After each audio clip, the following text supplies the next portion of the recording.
करेंगे। सजाद साहब, इस बार अभी अभी जो है फारूक अब्दुल्ला साहब की तरफ से जो बयान आया है, उन्होंने स्पीकर का भी दिफा किया है और इस बिल के रेजोल्यूशन न हुआ असेंबली में पास, उसका भी दिफा किया है।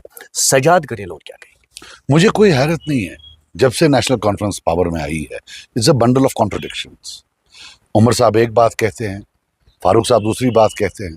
इलेक्शन से पहले एक बात कह रहे थे, इलेक्शन के बाद दूसरी बात कर रहे हैं। जहाँ तक वक्त बिल का सवाल है, हम यहाँ असेंबली में ये अटेम्प्ट नहीं कर रहे थे कि हम इस कानून को रद्द कर देंगे, वो आईनी तौर मुमकिन नहीं था। लेकिन मैं मानता हूँ कि हम एक वाहिद मुस्लिम मेजॉरिटी प्रोविंस हैं पूरे हिंदुस्तान में। हमारा हक बनता था, हिंदुस्तान के मुसलमानों का हक बनता था कि इस असेंबली से एक स्ट्रांग कंडेमनेशन आए, एक यूनैनिमिटी हो, एक बड़े तादाद से एक रेजोल्यूशन पास हो जो बोले कि नहीं, ये मुसलमानों के इंटरेस्ट के खिलाफ है। उसमें स्टॉल किया नेशनल कॉन्फ्रेंस में। अब देखिए, 3 दिन नेशनल कॉन्फ्रेंस के मेंबर, जिनके पास एक ब्रूट मेजॉरिटी है, यहाँ के लोगों ने उनको ब्रूट मेजॉरिटी दी है, इंडिपेंडेंट मिलाकर कोई 50 लोग हैं, उन्होंने कोई भी बात नहीं करने दी। 3 दिन चिल्लाते रहे। मेरा एक सवाल फारूक साहब से भी है, बहुत अदबन, और अपनी कौम से भी, कि वो चिल्ला किसके खिलाफ रहे थे?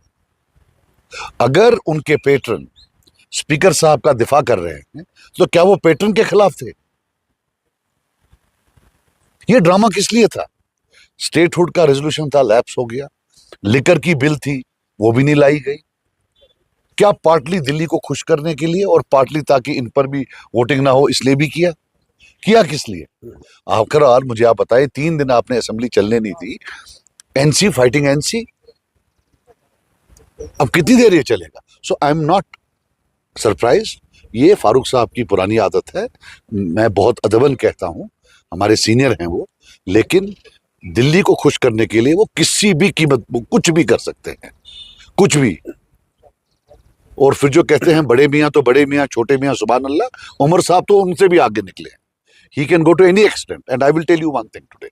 अब ये हमारे लिए, कश्मीरियों के लिए बिलखुसूस ह्यूमिलिएशन बन गया है। इनका कंडक्ट, इनका attitude towards Delhi has become a point of humiliation for all of us.